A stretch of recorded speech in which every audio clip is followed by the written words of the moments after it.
pinatong sila, mga kapuso. Dahil lingap ang kailangan ng mga mahihirap. Kayo na nakikinig sa atin, marunong ba kayo? Nakakaintindi ba kayo kung anong kahulugan ng salitang lingap? Pagtulong yun, pag-alalay sa inyong kapwa, yun ang lingap. May gaya ang lahat ng tahanan, masdan nyo at nagpapalitan, may ilaw at sarang bawat sandana. Nakasama ko po si Wilbrick Kabitsuelas. Ayaw, na-pronounce ko na rin, Kabitsuelas. Para lang sinigwila.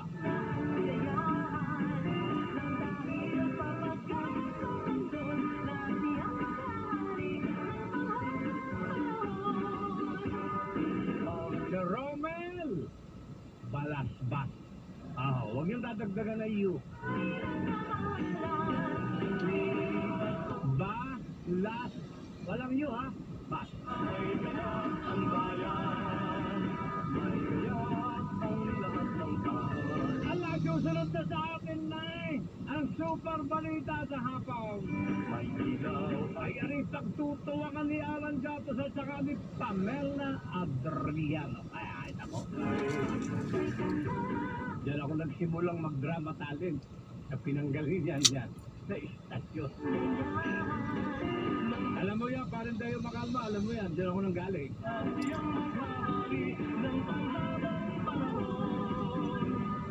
Si Erika, siyempre, nakasama rin natin.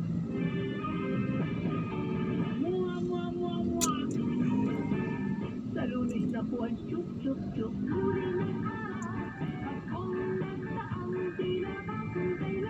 Sirene Santa Cruz at ang Big Time Balita. Dito lamang sa Super Radio DZWD. DZWD number 1. DZWD number 1 sa Mega Manila. DZWD number 1.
Walang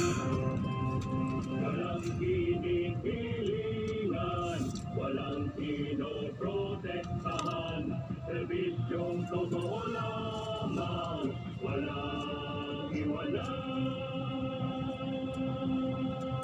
DZWD,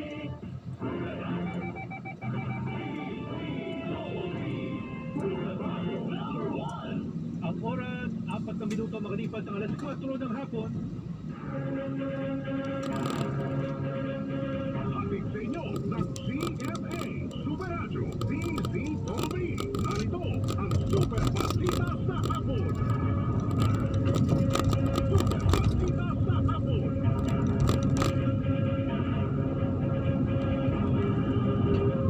Ngayon ay araw ng Sabado, ika-4 sa buwan ng Enero, taong 2025. Magandang hapon ako po yung kapuso, Alan Catus. Pinakamainit at pinakasariwang mga balita ang iatid namin sa inyo. Sa ngalan po ni Ben Obanil, ako ang inyong kapuso, Pamela Adriano. Ito ang Super Balita sa Hapon.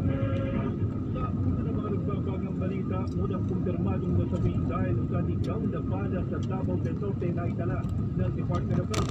17 taong gulang na lalaki, sumadaan matapos panagtamanan ng bala sa kasagsagal ng pagsalubong ng National Capital Region, nanguna sa mga rehiyon sa bansa na may naitalang pinakamaraming sunog noong 2024. Mas mahigpit na panuntunan sa pagpapatupad ng AKAP o Ayuda sa Kapusan Kita Program ay patutupad ng Department of Social Welfare and Development o DSWD. Dagdag presyo sa mga produktong petrolyo na kambas sa susunod na linggo. Mga paghahanda para sa pahalig sa Poong Jesus Nazareno at iba pang aktibidad sa Quirino Grandstand sa Maynila, umarangkada na. Mahigit 1,000 sundalo tutulong upang matiyak ang seguridad sa pista ng Jesus Nazareno. Nasa 800 tauhan, ipakakalat din ng MMDA. 5 individual na paulat na nasawi dahil sa pag-ulan na dulot ng Intertropical Convergence Zone at shear line o salubungan ng mainit at malamig na hangin. At hindi bababa sa 26 na volcanic earthquake sa Bulkang Canlaon sa Negros Island na itala ng tibok sa 3 magkakasunod na araw. Ito ang Super Balita sa Hapon. At sa detalye ng mga balita na itala na ang kauna-unahang kumpirmadong kaso ng nasawi sa ligaw na bala na naganap sa pagpasok ng taong 2025. Batay ito sa datos ng Department of Health mula sa 62 sentinel sites na binabantayan ng DOH para sa mga firecracker-related injuries mula December 22, 2024 hanggang kaninang alas 6 ng umaga, January 4, 2025. Ayon sa DOH, ang nasawi isang 19 na taong gulang na lalaki mula Davao del Norte na nagsasaya lamang umano sa labas ng kanyang bahay ng tamaan ng ligaw na bala. Dahil sa naturang insidente, umakyat na sa 3 ang bilang na nasawi sa pagpasok ng bagong taon. Batay pa sa datos ng kagawaran, umabot na sa 771 ang bilang ng mga biktima ng paputok sa buong bansa. Mas mataas ito ng 27% o 27.6% kung ikukumpara noong nakalipas na taon sa pagsalubong sa bagong taon. Kabilang din sa pinakahuling tala ng kagawaran ay ang 2 kaso ng paglulok ng paputok kung saan naging biktima isang 3 taong gulang at isang 2 taong gulang na aksidenteng nakalunok ng lusis. Sugatan naman ang isang 17 taong gulang na lalaki matapos umanong tamaan ng ligaw na bala sa kasagsagan ng pagsalubong sa bagong taon sa barangay Paliparan 3, Dasmariñas, Cavite. Batay sa report na natanggap ng Kapularami mula sa Police Regional Office o PRO 4A, nasa labas ng kanilang bahay ang biktima nang tamaan ito ng ligaw na bala sa kanang bahagi ng mata.